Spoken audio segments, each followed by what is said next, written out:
सहारनपुर में हाजी इकबाल पर पुलिस ने कसा शिकंजा। 2 कोठियों के साथ 203 करोड़ की संपत्ति सीज। पुलिस ने इकबाल को किया था हिस्ट्री शीटर घोषित। मनी लॉन्ड्रिंग एक्ट में ईडी की कार्रवाई।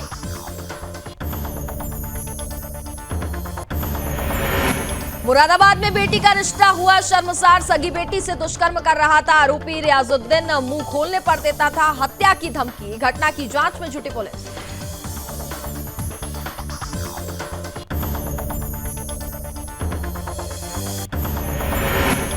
चंदौली में स्कूल बच्चों से भरी जीप पलटी। नहर में रेस्क्यू कर बच्चों की बचाई गई जान। कई स्कूली बच्चे घायल। परिवहन विभाग की बड़ी लापरवाही उजागर।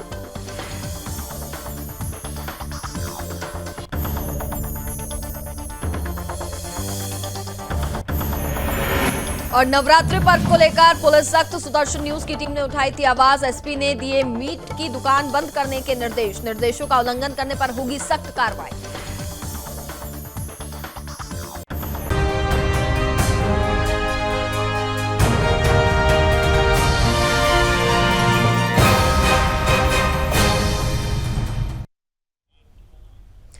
नमस्कार, मैं हूं आपके साथ कनिका अरोरा और आप देख रहे हैं सुदर्शन न्यूज। बुलेटिन की शुरुआत करेंगे इस वक्त की बड़ी खबरों के साथ। पहली खबर उत्तर प्रदेश के मेरठ से है, जहां लंपी वायरस से सैकड़ों गौमाताओं की मौत हो चुकी है। वहीं बजरंग दल ने गौमाताओं की मौत को लेकर के अभियान चलाया है, जिसके अंतर्गत सड़कों पर घूमने वाले 6 गौवंश मिले हैं। और बजरंग दल के नितेश चौधरी ने मौके पर चिकित्सा अधिकारी डॉक्टर प्रियंका को बुलाया और उनकी जांच कराई है। और आपको बता दें कि चिकित्सा अधिकारी ने बताया कि ये इनमें अभी शुरुआती लक्षण हैं। इनका अभी वैक्सीनेशन करा दिया जाएगा और कुछ ही दिनों में ये ठीक हो जाएंगे। इस मौके पर कई अन्य लोग भी वहां पर मौजूद रहे।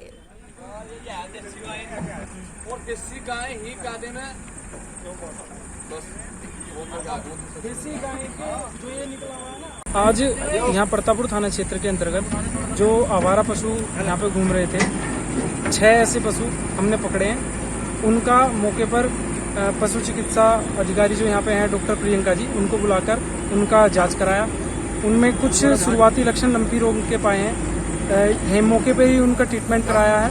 और अखिलेश गर्ग जी सीवीओ मुख्य चिकित्सा अधिकारी मेरठ जिले से बात करके इन्हें ट्रामा सेंटर में भिजवाने। अगली खबर चंदौली से है, जहां सदर थाना क्षेत्र में कटसीला गांव के समीप स्कूली बच्चों से भरी जीप नहर में पलट गई। इस घटना के मौके पर ग्रामीणों ने पहुंच करके पुलिस को सूचना दी, जिसके बाद करनी सेना के प्रदेश उपाध्यक्ष जन्मेजय सिंह के नेतृत्व में नहर से बच्चों को रेस्क्यू कर बाहर निकाला गया। हादसे की जानकारी मिलते ही जिलाधिकारी ईशा दोहन ने अस्पताल में भर्ती बच्चों के हालात जानने के लिए सीएमओ और सीएमएस को मौके पर भेजा, जिसके बाद सीएमओ ने घायल बच्चों के बेहतर इलाज के निर्देश दिए हैं। आपको बता दें कि वाहनों के धड़ल्ले से संचालन और बच्चों की जान जोखिम में डालने का मुद्दा सुदर्शन न्यूज चैनल की टीम ने पूर्व में भी बड़ी प्रमुखता के साथ उठाया था, लेकिन कोई फायदा नहीं हुआ। मौके पर पहुंचे आरटीओ ने सेंट जॉन्स स्कूल प्रबंधन के खिलाफ सख्त कार्रवाई और साथ ही वाहनों के खिलाफ अभियान चलाने का आश्वासन दिया है। इसके साथ ही स्कूल के खिलाफ सदर कोतवाली में मामला दर्ज कराया गया और दोषियों के खिलाफ सख्त कार्रवाई के निर्देश दिए गए।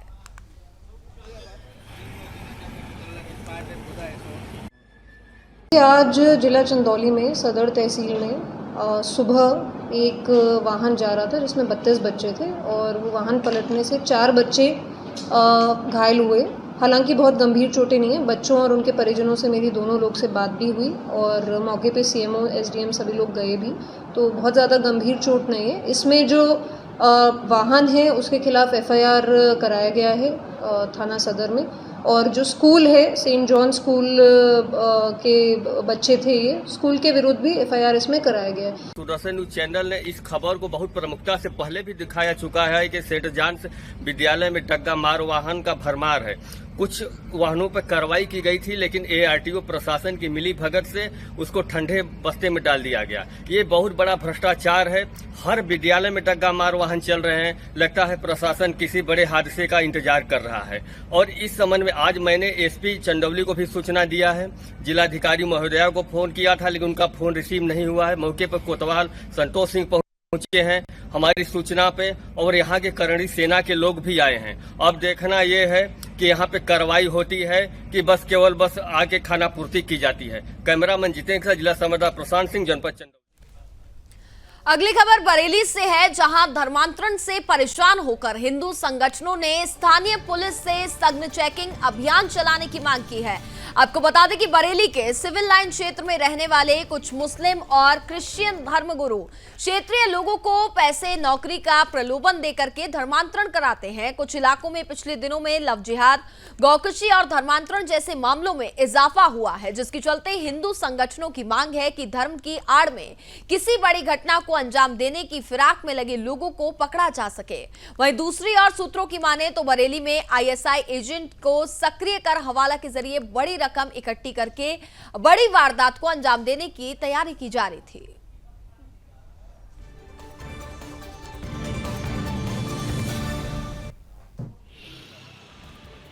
2018 की बात है और दैनिक जागरण ने अच्छे से इसको प्रकाशित किया था। उसके ऊपर हमारी जो सिक्योरिटी एजेंसियां हैं वो इस पर सक्रिय हुई थी और इनको काफी खोजबीन की थी, लेकिन ये दोनों आरोपी जो दूसरे समाजों से हैं ये यहाँ से फरार हो गए थे। काफी दिनों तक ये बाहर फरार रहे और इन पे बहुत सारे आरोप हैं कि बाहर से विदेशी फंडिंग इनके नाम से होती है, जिसके पैसे से यहाँ पर देश विरोधी गतिविधियां में ये लोग लिप्त हैं और यहाँ तक कि लव जिहाद जैसी घटनाओं में भी ये लोग लगे हुए हैं। आज यहीं बरेली में ये लोग खुलेआम घूम रहे हैं, शासन प्रशासन की नजर में बचे हुए हैं।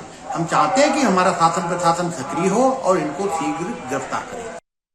खबरों में आगे बढ़ते हैं। यूपी के चित्रकूट में नवरात्रि त्योहार को लेकर पुलिस ने कड़े निर्देश जारी किए हैं। दरअसल नवदुर्गा पर्व पर मंदिर की सड़क किनारे मीट और अंडे की दुकानें लगाई जाती हैं, जिस कारण से हिंदू समाज के लोगों को दिक्कतों का सामना करना पड़ता है। हिंदू समाज के लिए सुदर्शन न्यूज की टीम ने आवाज उठाई थी, जिसके बाद पुलिस अधीक्षक अतुल शर्मा ने जिले के सभी थाना प्रभारियों को त्योहार तक सभी मीट और अंडे की दुकानों को बंद कराने के कड़े निर्देश दिए हैं और इसके साथ ही यह भी कहा है कि अगर कोई दुकानदार निर्देशों का पालन नहीं करता है तो उस पर कड़ी कार्रवाई की जाए।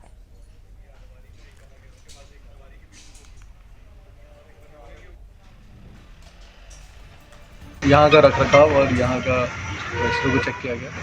उसके अलावा जो अभी त्यौहार चल रहा है नवरात्रि का, फिर दशहरा आने वाला है, फिर उसके बाद दिवाली का पर्व, तो इसके लेकर जो यहाँ पर तैयारी की जाए उसके बारे में भी समीक्षा की जाए। नहीं, इसके बारे में जरूर अभी मेरे द्वारा थाना अध्यक्ष को दिशा निर्देश दिए गए हैं कि अगर जो भी मुख्य रास्ते हैं उन पर जो अंडे और मीट की दुकानें हैं उनको तत्काल इस नवरात्रि के पर्व के।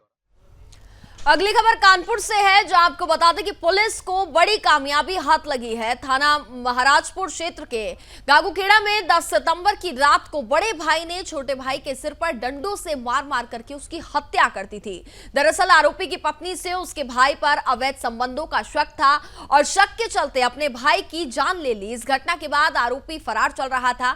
वहीं महाराजपुर पुलिस और सर्विलांस टीम ने आरोपी को गिरफ्तार कर लिया है और पुलिस ने मामला दर्ज कर आगे की कार्रवाई शुरू करती है।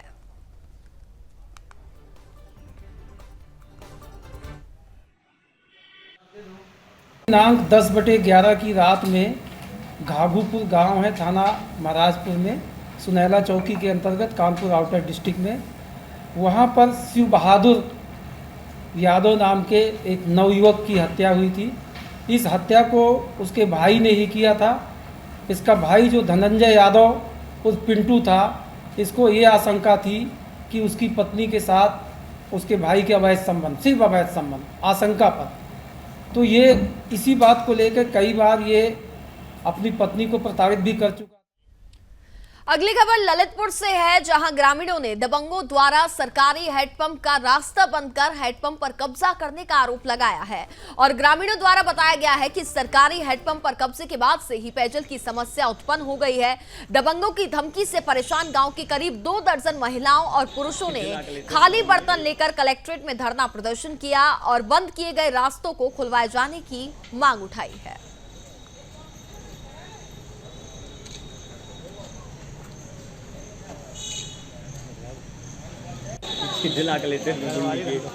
पानी भरने की रास्ता बंद कर दी और हमारे जाते हैं सुबह गाली गलौज करा तो कहीं के तेल डाल के आग लगा लें और दूध। कहाँ से पानी भरते हो, कहाँ क्या है? हेडपम्प पे भरते हैं साहब, तो रास्ते ही बंद कर दे। सरकारी हेडपम्प में रास्ता कह रहे हम अपनी जमीन में से नहीं निकलने। हाँ, सरकारी हेडपम्प में कब्जा है, कह रहे हमारे रास्ता में से निकलो। हमारे 60-70 आदमी हैं। खबरों में आगे बढ़ते हैं। अगली खबर उत्तर प्रदेश के नोएडा से है, जहां जेवर कोतवाली पुलिस ने कल रात एनकाउंटर के दौरान 2 बदमाशों को गिरफ्तार किया है, जिनके कब्जे से पुलिस ने 2 तमंचा, 4 कारतूस भी बरामद किए हैं। घायल अवस्था में बदमाशों को पुलिस ने जिला अस्पताल में भर्ती कराया। आपको बता दें कि पुलिस के मुताबिक दोनों पर दिल्ली एनसीआर में काफी मुकदमे दर्ज हैं। जेवर पुलिस ने बताया कि बुधवार की रात पुलिस को सूचना मिली कि किशोरपुर गांव के नजदीक कुछ बदमाश लूट की योजना बना रहे हैं। सूचना के आधार पर पुलिस टीम मौके पर पहुंच गई, जहां पुलिस को देखकर बदमाश भागने लगे। इस दौरान 2 बदमाशों ने पुलिस पार्टी पर जान से मारने की नियत से फायरिंग की थी और इस घटना में पुलिसकर्मी बाल बाल बच गए। पुलिसकर्मियों ने साहस दिखाते हुए इस दौरान 2 बदमाशों को मौके से धर दबोचा और 2 आरोपी मौके से फरार हो गए, जिनकी गिरफ्तारी के लिए कॉम्बिंग की जा रही है। देखिए, आज एक सूचना प्राप्त हुई कि आम के बाग में, ये सबौता कट के आगे जो जाने वाला रास्ता है, इसमें आम के बाग में कुछ बदमाश जो है डकैती की योजना बना रहे हैं। इस पर थाना जेवर की टीम, शरद यादव और उनकी टीम एसएचओ द्वारा दोनों तरफ से घेराबंदी की गई। जब घेराबंदी की गई तो इन बदमाशों के द्वारा पुलिस पार्टी पर फायरिंग की गई। पुलिस पार्टी ने भी जवाबी कार्रवाई में काउंटर एक्सचेंज में फायरिंग की, जिसमें 2 बदमाश, एक का नाम सुबोध है और एक उसी का लड़का है। अगली खबर मुरादाबाद से है, जहां अपनी सगी नाबालिग बेटी से रेप करने के आरोपी ग्रामीण को पुलिस ने गिरफ्तार कर लिया है। लड़की का आरोप है कि उसका पिता पिछले 1 साल से उसके साथ रेप कर रहा था। बीमार मां जब भी घर से बाहर दवा लेने जाती थी तो घर में अकेला पाकर उसके साथ रेप किया करता था। दरअसल मामला कांट थाना क्षेत्र में एक गांव का है। यहां रहने वाली 16 साल की एक लड़की ने अपने पिता के खिलाफ कांट थाने में रेप की एफआईआर दर्ज कराई है। पीड़िता ने पुलिस को बताया है कि उसकी मां अक्सर बीमार रहती है और पीड़िता ने पुलिस को यह भी जानकारी दी कि साल भर पहले पिता ने पहली बार उसे अपनी हवस का शिकार बनाया। फिलहाल पुलिस ने आरोपी रियाजुद्दीन के खिलाफ मामला दर्ज कर लिया है और आगे की कार्रवाई की जा रही है।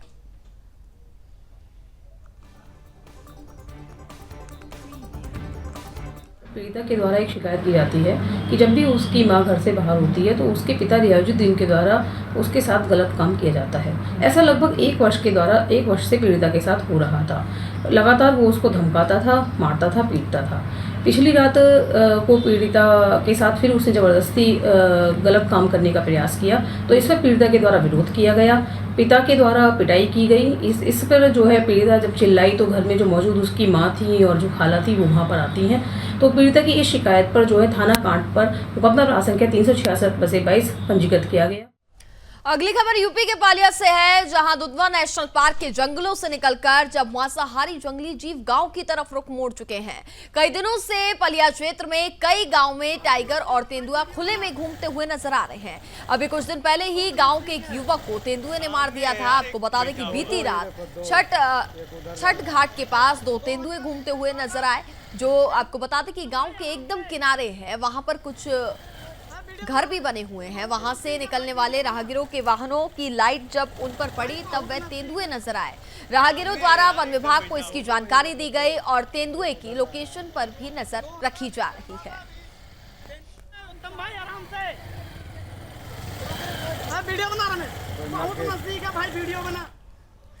यूपी के सहारनपुर में खनन माफिया और बसपा के पूर्व एमएलसी हाजी इकबाल पर पुलिस ने बड़ी कार्रवाई की है। पहले मनी लॉन्ड्रिंग एक्ट के तहत ईडी की टीम भी कार्रवाई करने के लिए पहुंची थी, जिसके बाद सहारनपुर में इकबाल की मिर्जापुर में बनी 2 कोठियों के साथ ही 203 करोड़ की संपत्ति को पुलिस ने सीज कर दिया है।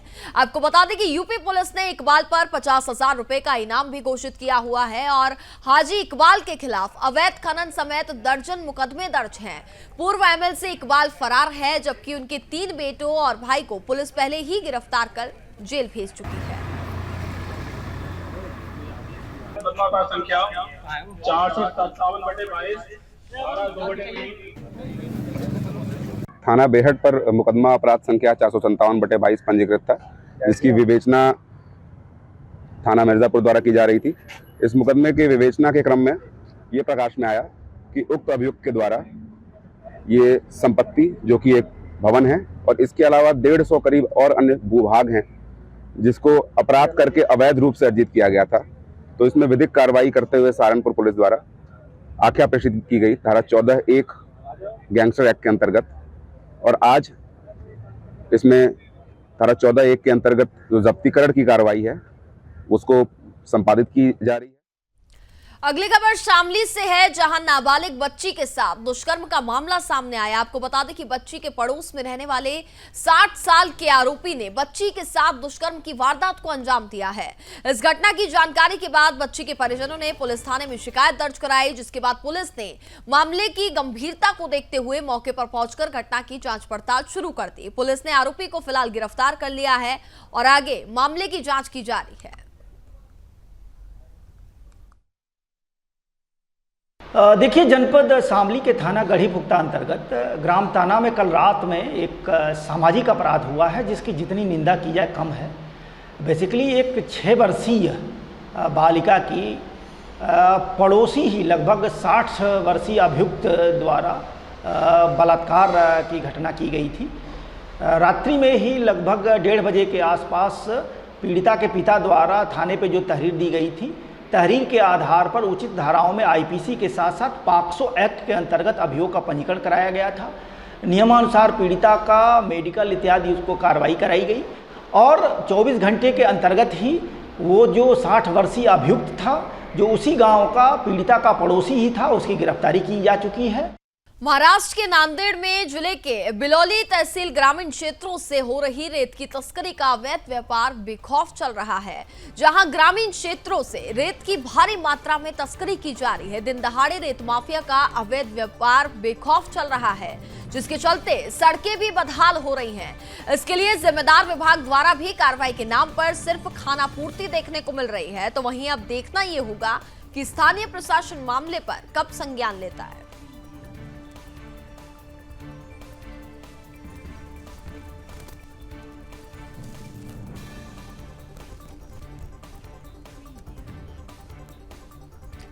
मध्य प्रदेश के ग्वालियर में अब नए नियमों को लेकर ग्वालियर विकास प्राधिकरण सख्त हो गया है, जहां 5 साल से लीज रेंट जमा न करने वाले हितग्राही का भूखंड निरस्त कर प्राधिकरण कब्जा वापस लेगा।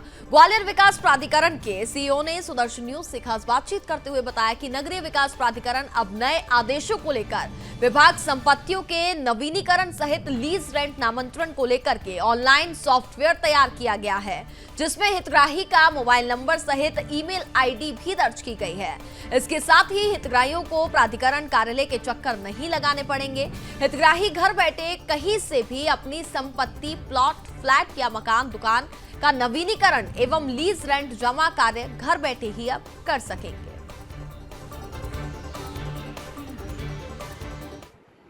सभी विकास प्राधिकरणों में लीज नवीनीकरण, नामांतरण, एनओसी इत्यादि जितने प्रकार के भी काम आम आदमी के होते हैं, उनका मैप आईटी के माध्यम से ऑनलाइन सॉफ्टवेयर तैयार किया गया है।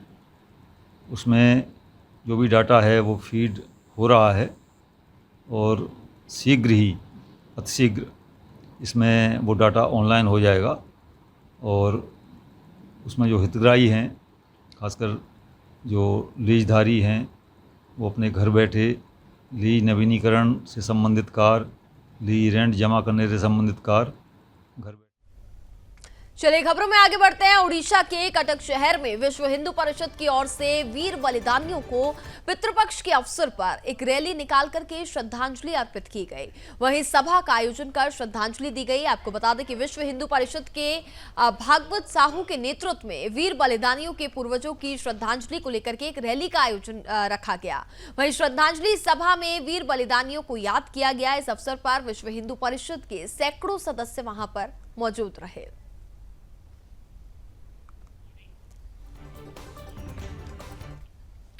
कर्नाटक के चिक्कोड़ी में खराब सड़क निर्माण के बारे में सवाल करने वाले सामाजिक कार्यकर्ता को भी पुलिस ने हिरासत में ले लिया।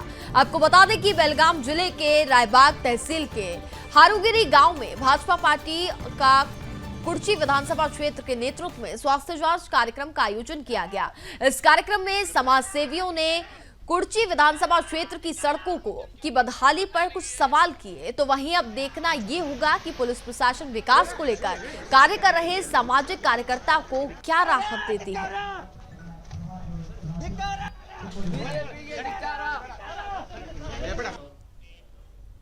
और इसी के साथ फिलहाल इस बुलेटिन में बस इतना ही। देखते रहिए सुदर्शन न्यूज। जय हिंद।